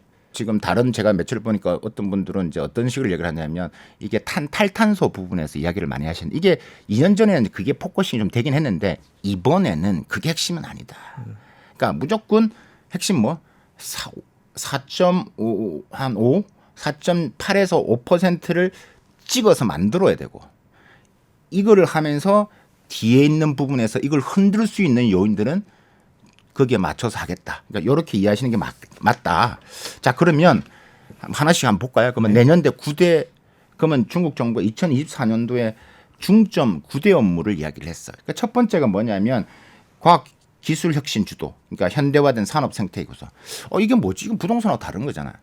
결국 핵심은 뭐냐면 중국이 체질 개선을 하겠다는 거예요. 디지털 차이나로 가겠다는 겁니다. 그러니까 지금 계속 지금 메이드 인 차이나 하는 게 이게 한계가 있기 때문에 중국은 이제 디지털 경제로 계속 갈 것이고 이렇게 하지 않으면 미국의 중국 제재는 계속 될 것이고 내년 만약에 트럼프 되면 제가 말씀드렸죠. 더 힘들어진다는 거죠. 그러니까 빨리 자립을 해 나가야 된다. 그러니까 내년도 돈이 이쪽으로 갈 수밖에 없다는 거예요. 그러니까 첫 번째는 결국은 기술 자립을 위한 방향으로 간다. 요게 중점적으로 투자를 하겠다. 그래서 이쪽 인프라 사업에 돈을 더 쓰겠다. 그럼 여기 기술 혁신 생태계 만들어주는 게 아니라 지방에도 정부가 이제 국채를만 돈을 줄 수는 없으니까 인프라를 만들어줄 겁니다. 야 지방에서 인프라 이거 만들어. 네. 부동산 기업도 같이 살려. 그러니까 인프라 사업을 그러면 또 GDP 올라가는 부분들이 있죠. 그러니까 내년도 경제성 만약 소비가 안 들어오면 중국 할 수 있는 건 또 뭐다고요? 꾸역꾸역 또 투자를 만들어낼 겁니다. 근데 투자의 방향이 과거하고는 다르게 첫 번째 말씀하셨던 이는 기술 혁신 분야에 그러니까 기술 인프라의 분야로 간다라는 부분들이죠. 이게 이제 미중 간의 이슈도 있기 때문에 이게 첫 번째입니다. 그러니까 이거는 우리가 무시할 수 없는 겁니다. 이게 첫 번째고. 두 번째가 이제 제가 말씀드렸던 결국 내수 어떻게 확대할 건데 소비 심리를 어떻게 우리가 좀 이렇게 좀 해서 잠자고 있는 노무라 정권도 한 7,500억에서 한 8,000억 불이 잠자고 있다고 하냐. 그 억불이고 제가 중국 조사를 해본 부분에서는 우리 돈으로 했을 때 제가 한 2조 4천 뭐 2경 4,500조라 말씀드렸고 네. 노무라에서도 한 7,500억 불 정도 이렇게 얘기를 하더라고요. 잠자고 있다는 이야기예요. 그걸 어떻게 끄집어낼 것이냐는 거. 그래서 이제 이 내수 수요 부분에서의 이제 계속 집중적으로 중국 정부가 이제 여러 가지 이제 혜택을 하겠죠. 네 번째가 이제 이제 아까 투자 FDI 질문하셨다시피 네 번째에도 이야기를 하고 있습니다. 높은 수준의 대외 개방을 확대하겠다. FDI를 끌고 오겠다라는 거. 그러니까 모든 게 지금 요 지금 9개 순서대로에 따라 다 지금 포함이 되는 거예요. 지금 FDI 줄고 있다. 어떻게 할 건데? 중국은 외국 자본이 들어와야 돼. 외국 기업들이 투자를 해야 돼. 그럼 어떻게 하겠냐? 그래서 계속 지금 뭐 네이티브 리스트, 네거티브 리스트 이런 것들을 더 만들어내고 그다음에 외국 기업들은 더 혜택을 주는 방향으로 이제 중국 정부가 계속 중국 상무부가 이 관련된 제도적인 변화를 할 것이고 그다음에 유치를 하기 위한 무슨 박람회라든지 또 이 중국 지도부가 매번 할 때만 나오는 이렇게 대외 개방을 하겠다는 말을 계속 할 것 같습니다. 내년도 미국 대선도 있는데요. 미중 갈등 어떻게 전망을 하십니까? 미중 갈등 부분에서는 지금 최근에 이제 하원에서 이제 중국 특별위원회에서 미국 정부가 지금 새로운 법을 제정해야 되고 새로운 걸 해야 된다는 게 한 130가지 제안을 했어요. 종합 보고서가 나왔거든요. 근데 그중에 관심 있게 본 게 뭐냐면 저기 관세입니다. 그래서 그러니까 지금 미국이 중국한테 지금 부여하고 있는 P&T이라고 하는 거죠. 그러니까 항구적 이제 관세, 그러니까 채국 대우를 없애야 된다. 예. 그래서 미국의 일자리를 뺏어가고 이게 지금 어제 오늘의 이야기는 이게 또 나왔거든요. 그래서 지금 제가 말씀드린 관세를 없애야지만 서로가 윈윈이 되거든요. 지금 바이든의 생각과 지금 트럼프 요거는 지금 서로가 맞아 떨어지는 건데 요게 지금 내년에 저는 상반기의 관전 포인트로 봅니다. 이게 지금 미국 경제가 만약에 조금 안 좋으면 이걸 해서라도 1분기, 2분기를 올려야 된다면 그렇죠. 그러면 거기에 따라 중국은 수출이 늘어날 겁니다. 대미 수출이. 그러면 중국 경제 입장에서 조금 어떻게 되는데 미중 관계에서는 이 부분에서 이제 경제에 따라서 요 카드를 쓸 것이냐가 이제 우리가 좀 관전 포인트로 봐야 된다. 하지만 전체적인 방향선은 제가 여러 번 말씀드리지만 미중은 더 안 좋아질만 남았다. 그래서 우리가 디리스킹 분야 다르다고 제가 여러 번 말씀드렸죠. 그 만났는데도 바로바로 나오잖아요. 계속 지금 일어나고 있잖아요. 지금 또 나오고 지금. 그래서 근데 앞으로 지금 미국이 중국 때릴 시나리오별로 다 있다라는 거죠. 이제는 바이오 제약부터 쭉쭉 나올 겁니다. 그래서 다 안 좋아진다. 그러면 이제 내년 대선 결과를 따라서 이제 바뀔 것. 중국 정부는 이제 여러 가지 시나리오를 하고 있죠. 제발 트럼프만 되지 마라. 제발 트럼프만 되지 마라. 바이든은 조금 낫다. 빠져날 구멍이 있다. 타이완 총통 부분 이슈에서 이제 변수가 좀 생기죠. 그래서 여기에서 이제 지금은 서로가 이제 물밑 싸움이 좀 있을 겁니다. 그러니까 지금은 조용히 넘어가야 되거든요. 홍콩이나 이런데 지금 중국 정부 관여를 하면 안 되거든요. 지금 조용히 넘어가야 돼요. 근데 미국은 계속 지금 홍콩 이슈를 또 띄워야 됩니다. 네. 그래서 자꾸 민진당 지금 옮겨야 되기 때문에 지금 민진당하고 아시겠지만 국민당하고 거의 삐까삐까합니다. 나중에 지금 이 민중당이 또 어떤 역할을 할지 모르겠지만 지금 얼마 남지도 않은 상태에서 좀 알 수가 없거든요. 근데 지금 민진당 지금 부총통 라이칭더가 지금도 미국 간다고 좀 그러죠. 그래서 이렇기 때문에 요 변수가 또 이제 미중 간에 또 불을 일으키는 또 하나의 또 도화선이 될 수도 있다. 그래서 불안합니다. 미중 간의 이슈 부분에서는. 그래서 결국 우리 입장에서는 이런 것들을 좀 유심히 살펴봐야 될 거고 시간이 얼마 안 남았습니다. 근데 2024년도는 우리가 지금 앞으로 방향성에서 이게 지금 플랜 A와 플랜 B를 짜놓지 않으면 매우 혼동스러운 시기가 온다. 그래서 지금 만약에 내년 중국 경제가 저는 4.5% 간다 하고 미국 경제가 어느 정도의 좀 이렇게 좋지 않은 경우가 생기고 만약에 그 영향으로 중국도 4.5로 보지만 안 될 경우는 우리 경제는 매우 심각한 타격이 줄 수밖에 없다라고 저는 이제 보여지기 때문에 특히 이제 대중국 무역 적자가 이제 본격적으로 이제 적자의 상태로 고착화되면 지금 반도체만 빼고는 완전히 지금 적자이기 때문에 그러니까 지금 아시겠지만 반도체는 미국도 아닙니다. 중국이 홍콩 포함해서 지난달만 해도 거의 60%거든요. 네. 그럼 그거 빼고는 답이 없는 거거든요. 그러니까 지금 제가 아까 중국 지금 내년도 2024년도 9대 중점에서 일본이 있었잖아요. 기술 자립. 더 이렇게 간다고요. 우리가 지금 대중국 전략을 새로 짜지 않으면 지금 이제 우리가 옛날에 생각했던 한중 관계 쉽지 않다. 그래서 이 부분에 대해서는 좀 더 심각한 고민이 좀 필요해 보입니다. 지금까지 2024년 중국 경제 전망해봤습니다. 오늘 말씀 여기까지 듣겠습니다. 긴 시간 고맙습니다. 감사합니다. 사실 전쟁을 시작보다 끝내는 게 더 어렵다고 하지 않습니까? 현재 이게 내년에 끝나게 될지 더 지속될지는 알 수 없습니다만 중간에 이제 국면이 바뀔 만한 요소들이 있다고 저는 생각을 하는데 네. 그 중에 하나가 미국의 대선이라고 봅니다. 네, 트럼프가 당선이라는 가정하에서 말씀을 좀 드리자면 러시아 우크라이나 전쟁에 있어서만큼은 일단 빠르게 해결하려고 할 것이다라고 생각이 들고요. 그래서 러시아의 관계를 좀 회복시키려고 하지 않을까라는 생각이 듭니다. 그다음에 이스라엘 하마스는 좀 복잡한데요. 내년 11월까지 지속될지 알 수는 없습니다. 만약에 지속된다고 가정을 하면 이 부분도 미국 입장에서는 계속적인 어떤 전폭적인 지원이라든지 이런 것들도 쉽지 않겠다라는 생각을 하고 있습니다. 미국 입장에서는 러시아, 우크라이나 그리고 여기 그다음에 앞으로 어떻게 될지 모르지만 지금 동중국해, 남중국해 상황도 심상치 않거든요.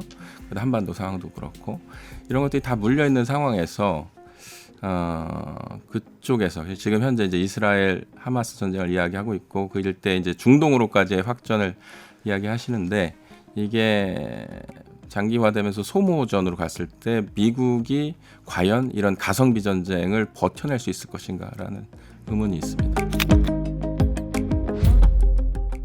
네, 지금 두 개의 큰 전쟁이 진행되고 있습니다. 이스라엘과 팔레스타인 그리고 러시아 우크라이나 전쟁인데요.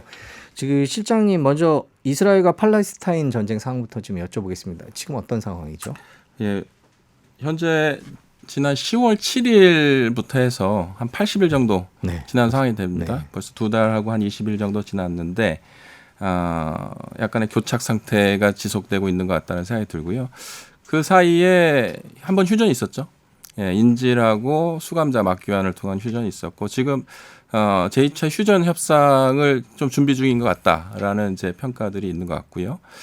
그리고 지금 이제 인도주의적 문제들이 좀 심각하게 제기되고 있는데 얼마 전에 WHO의 대변인이 이 폭격보다도 질병에 의한 사망자가 더 늘어날 수 있다라는 이제 평가를 했던 것처럼 지금 이스라엘은 그 가자 지구에 대한 전면적인 공습과 그다음에 지하 땅굴에 대해서 이제 소탄 작전을 벌이면서 부수적으로 많은 피해들이 생겨나고 있다라고 이야기를 하는데요. 현재까지 한 2만 명 정도가 넘는 사망자가 발생됐다고 하는데 상당수의 이제 어린아이나 여자, 노약자들이 거기에 포함되어 있다라는 평가입니다.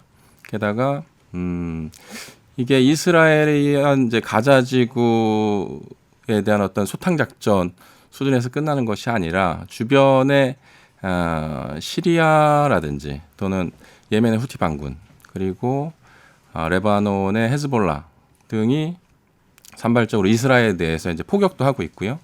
그다음에 현재 미군의 이제 군함들이 그 지역으로 전개되어 있는데 미 군함에 대한 어떤 후티 반군에 의해서 이제 미사일이라든지 드론에 의한 이제 공격이 이제 또 산발적으로 이루어지고 있다라고 이렇게 평가할 수 있을 것 같습니다.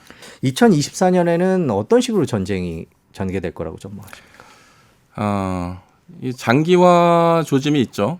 지금 실은 우크라이나 러시아 전쟁도 초기에는 오래 가지 않을 것이다 이런 평가들이 대부분이었는데 벌써 2년이 돼가는 것처럼 지금 이스라엘 하마스 간의 전쟁도 장기화될 조짐이 일단 보이고 있습니다. 네타냐후 총리도 최근에 25일에 가자 지구를 방문을 해서 긴 전쟁에 대비해야 된다라는 얘기를 함으로써 이제 양측 간의 어떤 이 합의, 평화라든지 또는 휴전을 위한 합의가 이루어질 조짐이 거의 보이지 않고 있다. 그렇기 때문에 내년에도 이런 상황이 장기화될 가능성을 배제할 수 없다라고 저는 생각을 합니다. 이스라엘 측 주장 네타냐후 총리의 이야기는 이제 하마스를 완전히 소탕하겠다라는 이야기를 하고 있는데 현실적으로 가능하지 않다라고 보는 게 맞을 것 같고요. 왜냐하면 그 가자지구 지금도 가자지구 지하 땅굴에 대해서 어떤 소탕 작전들을 다양한 수단을 이용해서 하고는 있습니다만 이 규모적으로 봤을 때 이게 거의 한 350km 정도 총 연장이 그 정도 된다고 하는데 이 정도면은 우리나라 서울시의 지하철을 다 연결한 그 정도 수준이거든요. 근데 그 땅굴의 뭐 입구라든지 이런 쪽을 찾아내서 수백 개소를 이제 찾았다. 그리고 붕괴시켰다. 그리고 뭐 바닷물을 끌어다가 물을 채워서 그 안에 있는 저항 세력들을 이제 소탕하겠다. 이런 이제 이야기들을 합니다만 현실적으로 저는 어려울 거라고 생각이 들고요. 그래서 아마 그 중간선에서 끝나지 않을까. 그래서 어떤 분들은 가자지구를 이제 남북으로 나눠서 좀 분단된 체제에서 합의가 이루어지지 않을까 이런 얘기들도 있습니다. 최근에 또 후티 반군 얘기도 나오고요. 네. 그 전쟁으로 인한 중동 지역의 파급 효과 그런 것들은 어떤 게 있을까요? 일단 유가가 오르고 있죠. 예, 아시다시피 홍해 부근에 이제 후티 반군 예멘의 후티 반군들이 있습니다만 그 지역으로 지나가는 상선들 제가 보니까 한 10개 정도의 상선에 대해서 한 100회가 넘는 공격을 했다라고 알려져 있습니다. 그렇게 되면 당연히 그 지역으로 지나다니는 물류에 영향을 주겠죠. 현재 홍해를 지나가는 물류가 컨테이너만 하더라도 전 세계 한 30%가 지나고 그다음에 상품 무역량이 한 12% 되고요. 그리고 페르시아만에서 생산되는 원유라든지 가스 이런 것들이 그 지역으로 통과돼서 유럽이나 북미 지역으로다가 운송이 되는데 그 영향을 주다 보니까 유가가 지금 급등하고 있는 그런 상황이라고 합니다. 군사적으로 보면 그 해협을 안정적으로 관리하는 게 힘든가요? 어떻습니까? 실은 홍해는 뭐 다 아시겠지만 굉장히 그 협소한 지역입니다. 그리고 그 양쪽으로 이제 국가들이 배치가 되어 있는데 특히나 이제 후티 반군이 있는 위치에서 멀지 않은 지역을 배가 지나가야 되는 거예요. 상선도 그렇고 군함도 지나가야 됩니다. 근데 후티 반군이 사용하는 이제 무기 체계들 뭐 드론도 있고요. 그다음에 미사일도 있고 한데 후티 반군을 잘 지원하는 것은 이란입니다. 근데 이란은 오래전부터 그 해상에서의 미군 전력들, 미 해군이죠. 해군을 공격하기 위해서 미사일들을 개발을 해요. 그게 엔티쉽 발리스틱 미사일이라고 해서 네. 그러니까 대함 탄도 미사일입니다. 굉장히 위협적인 겁니다. 탄도 미사일이다 보니까 속도도 빠른데 이동하는 표적을 공격할 수 있는 능력들을 갖고 있고요. 그러니까 요격이 어렵죠. 그런 능력을 갖고 있는 이란이 후티 반군한테 그런 미사일들을 지원했는지 여부는 알 수는 없지만 이게 이제 장기화 된다든지 했을 때는 뭐 그런 가능성을 배제할 수 없는 상황이고요. 현재도 후티 반군이 미사일을 가지고 미 함대를 공격하고 있다라는 이제 이야기들이 나오고 있고 그걸 미군은 유도무기 이제 요격 체계들을 이용해서 격출하고 있습니다. 근데 문제는 뭐냐면 가성비예요. 사실 하마스가 이스라엘을 공격을 할 때 사용했던 가삼 미사일, 뭐 미사일이라기보다는 로켓에 가깝죠. 이게 우리 돈으로 하면은 한 80만 원, 100만 원 이 정도라고 했거든요.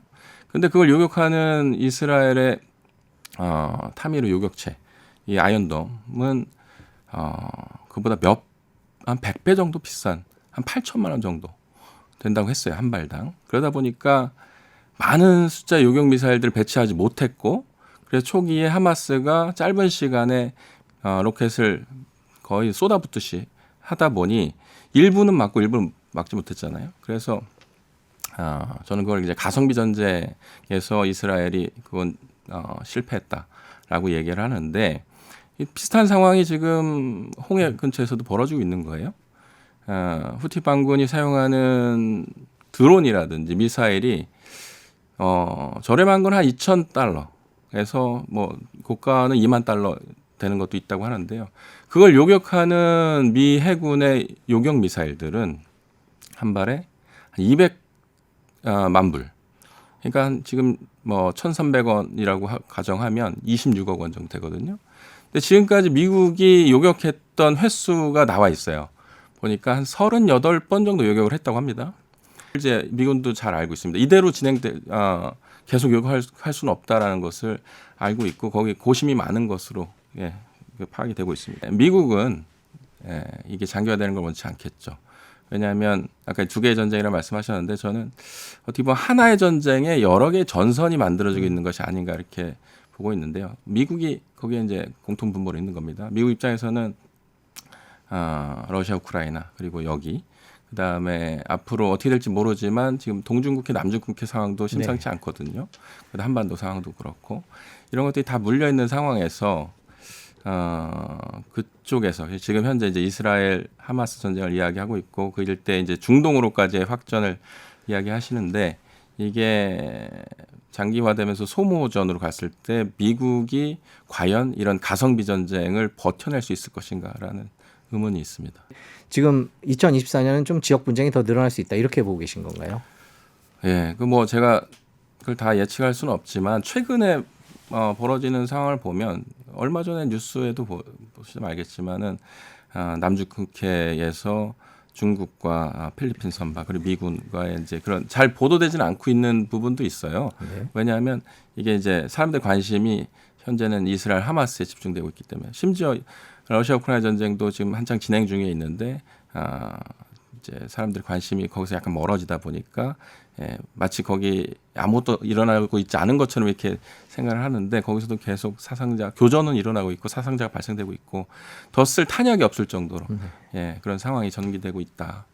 제가 생각했을 때 전 지구적으로 이게 여러 이제 유럽과 중동과 또는 이 아시아 지역에서 다양한 형태로 충돌과 어떤 마찰들이 일어나고 있는데 이걸 별개 개별의 사건이다라고 이렇게 치부하지 않고 저는 거기에 공통 분모로서 이제 미국, 그러니까 서방 진영과 그 다음에 여기 대항하는 권위주의 세력들의 그런 관계 속에서 좀 이해를 하려고 했던 것이고 그렇게 보면 러시아 우크라이나라든지 이스라엘 하마스 전쟁의 양상에 따라서는 이 동중국해 남중국해의 상황도 유동적이다라는 것이고요. 뭐 그렇다고 해서 거기에서 내년에 2024년도에 어떤 사건이 반드시 벌어진다라든지 이런 말씀은 아니고요. 러시아 우크라이나 지금 현재 전쟁 상황은 어떻습니까? 뭐 잘 알려져 있지 않아서 저도 구체적인 사항들까지 파악하고 있지는 않지만 최근에 이렇게 살펴보면 지금 12월이지 않습니까? 예년에도 그 뭐 유명한 그 용어가 있습니다. 라스푸티차라고 해서 이쯤 되면은 그 지역에 이제 진창이 만들어져서 진흙탕 같은 걸 만들어져서 기동하기 어려워지는 상황이 된다라는 거고요. 그건 사실인 것 같고 그리고 그 이전에 이미 러시아 우크라이나는 너무 많은 이제 교전을 해왔습니다. 거의 2년이 돼가죠. 내년 2월 24일이면 딱 2년인데 더 쓸 탄약이 없다라고 이제 표현을 합니다. 그래서 잘 아시는 것처럼 러시아는 부족한 탄약을 보충하기 위해서 이제 북한하고 손을 잡았고요. 그래서 북한제 탄약들이 러시아에 뭐 100만 발이 지원이 됐다 이런 이제 보도들이 있고 우크라이나 같은 경우에도 우크라이나는 이제 대놓고 탄약이 부족하다라고 얘기를 합니다. 모든 전선에서. 그리고 우크라이나군 같은 경우에는 이 사용하는 무기 체계도 원래는 구소련 국가였기 때문에 사용되는 무기 체계들이 그 러시아와 같은 종류를 썼죠. 근데 그 탄약은 자기들이 생산하지 않으면 받을 데가 없어요. 그래서 미국이 이란에서 이제 이렇게 일부 그 뭐랄까요 노획했다고 해야 되나 그것을 지원하기도 했었는데 그거 말고는 서방 국가들에서 그 규격에 맞는 탄약을 생산할 수 없지 않습니까?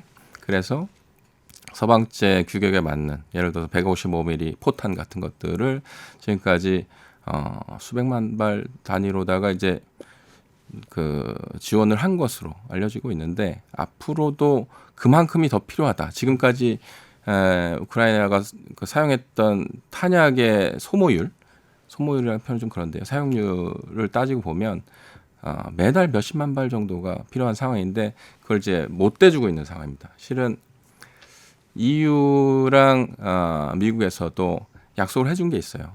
언제까지? EU 같은 경우는 2024년 3월까지 200만 발을 제공하겠다고 했는데 지금 약속이 이행될지 안 될지 모르는 상황이고요. 미국도 마찬가지로 상당한 예산을 투입을 해서 하려고 했으나 내부 국내 정치에 네. 의해서 막혀 있는 상황인 것이죠. 그러다 보니까 일단은 기후적으로 러시아 우크라이나 전쟁이 심각한 교전 상황으로 가기에는 그러니까 기동 전력들을 이용해서 육상에서 지상에서 어떤 대규모 병력 이동하는 그런 사태는 당분간은 어렵지 않을까 생각이 들고 그럼 포격전은 가능하냐? 포격전을 하고 싶어도 포탄이 여의치 않은 그런 상황이다 보니까 간간히 이제 교전이라든지 군사적 활동들이 보도는 되고 있습니다만 과거만큼 그렇게 활발하게 진행되고 있는 것 같지는 않다라는 게 제가 파악한 것입니다. 이 전쟁이 언제 끝날까 이게 궁금한데요. 내년도는 어떻게 진행될 거라고 예상하십니까? 일단 사실 전쟁의 시작보다 끝내는 게 더 어렵다고 하지 않습니까? 현재 이게 내년에 끝나게 될지 더 지속될지는 알 수 없습니다만 중간에 이제 국면이 바뀔 만한 요소들이 있다고 저는 생각을 하는데 네. 그 중에 하나가 미국의 대선이라고 봅니다. 그게 가장 크겠죠. 내년 11월 한 11개월 정도 남아 있는데 대선 결과에 따라서는 저는 러시아 우크라이나 전쟁은 빠르게 종전이 될 수도 있겠다라는 이제 예측을 좀 조심스럽게 하고 있습니다. 많은 전문가들이 또 그렇게들 평가들을 하고 있고요. 그런 배경에는 이제 현재 미국의 이제 바이든 행정부에서 지금 우세를 띠고 있는 이제 공화당의 트럼프의 재선 이런 가능성을 가지고 이제 이야기를 하는 것이고 또 트럼프 도 그런 이야기들을 하고 있습니다. 자기가 재선이 됐을 때는 어떻게 하겠다라고 해서 러시아 우크라이나 전쟁이 빠르게 끝날 수도 있다라는 이제 예측이 가능하다고 생각합니다. 일단 미국이 트럼프 대통령은 과거부터 이제 미국 중심으로 갔었고 나토에 대해서 그렇게 중요시 생각하지 않았고요. 그리고 러시아보다 중국하고 강경한 입장이었고 그렇기 때문에 지금 중국과 러시아가 연대하는 상황에서 둘 다 적으로 돌릴 수는 없을 거라 저는 생각이 듭니다. 그러면 트럼프 입장에서도 어느 한쪽 그게 이제 중국을 이제 중국과의 관계를 회복하기 어렵다고 생각을 하면 중국은 계속 이제 어떤 전략적으로 경쟁해야 되는 상황이라고 가정을 하면 트럼프 입장에서는 그 둘의 관계를 끊기 위해서도 러시아 쪽과의 관계 개선을 위해서 뭔가를 해야 될 것이고 그것이 전쟁을 중단하는 것이라고 생각을 합니다. 트럼프 대통령도 그런 생각에서 아마도 이제 우크라이나 러시아 전쟁을 조기에 종전하겠다라는 식의 발언을 한 것이 아닐까 이렇게 생각이 들고 북한과 러시아 관계는 이번 전쟁을 통해서 어떻게 달라지고 또 앞으로 어떻게 전개될 거라고 보십니까? 예. 사실 작년까지만 하더라도 북한 내부 상황이 그렇게 좋지는 않았던 걸로 알고 있습니다. 김정은이 직접 제2의 고난의 행군 이야기를 꺼낼 정도로 네. 식량 문제라든지 또는 내부 통제도 어려운 상황이었는데 갑자기 2월에 러시아 우크라이나 전쟁이 발발이 되고 또 이게 장기화되면서 러시아의 부족한 군수물자들 특히 탄약을 공급받을 수 있는 곳이 거의 이제 북한이 유일하다 보니까 북한과 어떤 거래를 하게 된 것이죠. 그러니까 북한은 본인들이 갖고 있는 탄약들을 우선 지급을 하고 공급을 하고 그리고 나서 반대급부로 저는 식량이라든지 에너지 네. 이런 것들 또는 이제 외환도 받아들일 수 있겠죠. 이런 예상을 했는데 두 정상이 만나면서 과학기술, 군사과학기술 측면에서도 러시아가 북한을 지원하는 것이 아니냐라는 예측을 할 정도로 그런 행보들을 보였습니다. 예를 들어서 우주 개발과 관련돼서 그러다 보니까 그 일이 있고 나서 얼마 있다가 북한이 우주 발사를 했고 지난 2번 실패한 거 이후에 이번에 발사했을 때는 북한 주장으로는 성공했다라고 할 정도로 짧은 시간 동안에 기술적인 진전이 있었죠. 그러다 보니까 전문가들은 러시아로부터 북한이 그런 관련된 기술들을 이전받았다 이렇게 이야기를 합니다만 저는 일단 북한이 러시아로부터 그런 위성 기술이라든지 또는 그 당시에 이제 공군력 관련된 것 그리고 해군 관련된 잠수함 기지라든지 이런 기지들도 방문했기 때문에 그 관련된 기술이 러시아로부터 북한으로 넘어갈 것이다라는 우려가 제기됐었는데 저는 그 기술이 단기간에 북한한테 이전될 가능성은 높지 않다고 생각을 하고 그다음에 지금 러시아 우크라이나 전쟁의 상황에 따라서 이게 그냥 해프닝으로 끝날 수도 있지 않을까 이렇게 생각을 합니다. 네. 왜 그러냐 하면 최근 보도를 보면 북한산 탄약들, 포탄이죠. 포탄과 로켓탄인 것 같아요. 를 이제 검수를 해보니까 불량하더라. 불발탄이 발생이 되기도 하고 자칫 잘못 발사를 하면 포신 내에서 터져버리는. 진짜 그 발사되지 않고 포신 터지면 어떻게 됩니까? 그 발사했던 주변이 거의 뭐 피해를 보겠죠. 이런 것들이 보도가 되고 있는데 그것이 사실이라고 하면 러시아 입장에서는 북한제의 그 포탄들을 계속 사용할 수 있을 것인가. 물론 갖다 준다 하더라도 병사들은 쓰고 싶지 않을 거라는 저는 생각이 들고 또 일례로 어떤 일이 있었냐면 로켓탄을 검수하면서 열어봤더니 이 로켓탄은 포탄하고는 좀 다릅니다. 포탄은 터지는 부분하고 이걸 밀어주는 장약 부분이 분리돼 있어요. 그런데 로켓탄은 계속 추진력을 받아서 가야 되기 때문에 그 안에 길쭉하죠. 안에 고체 추진체가 이제 들어가 있는데 거기에 필요한 어떤 구리선 같은 것들이 연결이 되어 있어야 되는데 그런 게 빠져 있더라라고 하는 보도가 있었어요. 그런 것만 보더라도 처음에 북한이 러시아 입장에서는 그 값싸게 포탄을 공급받거나 로켓탄을 공급받을 수 있는 그래서 전쟁을 장기화하더라도 소모전에서 자기들에게 유리하다고 이렇게 판단했을 수 있을 것 같은데 이게 꼭 그렇지 않다라는 이제 이야기거든요. 게다가 우크라이나도 가만히 있지 않았던 것이 북한에서 러시아까지 포탄이나 이런 것들을 보내주려고 하면 갈 수 있는 방법은 육로하고 해로가 있긴 합니다. 근데 주로 이제 시베리아 횡단철도라고 하는 철로로 이동해 보내줄 거예요. 그런데 이게 중간중간에 에로 지역이라고 해가지고 어떤 지역을 끊어버리면 더 이상 운행이 안 되는 그런 지점들이 있는데 거기를 폭파시켰다라고 하는 이런 이제 보도들이 있었습니다. 사실관계는 제가 뭐 확인할 수 있는 상황은 아닌데 실은 우크라이나 입장에서는 그걸 끊는 것만으로도 러시아를 굉장히 압박할 수 있는 것이거든요. 지금 그게 사실이 아니더라도 향후에 그런 일들이 벌어질 수도 있다라고 생각을 하면 러시아 북한 사이의 관계가 우리가 우려하는 것처럼 그렇게 서로 윈윈하는 관계로 지속될 수 있을까라는 생각이 듭니다. 최근 중앙일보 기사를 보면 전 주한미군 사령관이 이제 두 개의 전쟁을 본 북한의 공격적 여지가 더 커졌다 그러면서 이제 북한을 경계하는 듯한 그런 발언을 했습니다. 두 전쟁을 보면서요. 네. 어떻게 개인적으로는 이런 분석에 대해서 어떻게 생각하십니까? 지금 전 세계에서 관심 갖고 있는 두 전쟁입니다. 거기에서 북한도 나름대로 이제 교훈 분석들을 할 거라고 생각이 들고 미국이 어떻게 행동을 하는지를 보면서 이걸 이제 우리 한반도에 대입을 시켜서 만약에 자기네들이 어떤 군사적 행동을 취했을 때 미국이 어떻게 나올 것인지 이런 것들을 유추해 볼 수도 있을 것이라 생각이 들고 또 하나는 미국도 결국 한정된 자원을 가지고 전쟁을 지원해 줘야 되는 거죠. 미국이 직접 참전하지는 않지만 무기 체계라든지 또는 예산적인 측면에서 지원하고 있지 않습니까? 그런 것들이 국내 정치에도 영향을 미치고 국내 경제에도 당연히 타격을 줄 수 있기 때문에 그런 상황들을 지켜보면서 북한도 지금 이대로 유지를 할 것인지 아니면 내년 또 대선이 있다 보니까 대선 전에 어떤 자기네들이 그 북한에게 유리한 어떤 전략적인 도발이라든지 이런 것들을 할지 말지에 대해서 좀 고민이 있지 않을까 생각합니다. 북한이 내년 미국 대선 트럼프 당선 유불리를 고려해서 핵실험을 할 가능성이 있다. 이제 미국 대선을 앞두고 여러 가지 기사들이 나오는 와중에 이런 기사가 하나 나왔습니다.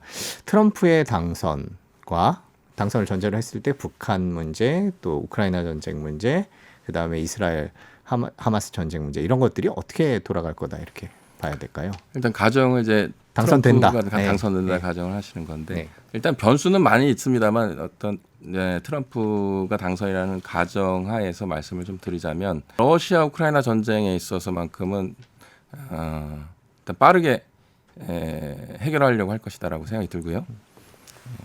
그래서 러시아의 관계를 좀 회복시키려고 하지 않을까라는 생각이 듭니다. 그다음에 이스라엘 하마스는 좀 복잡한데요.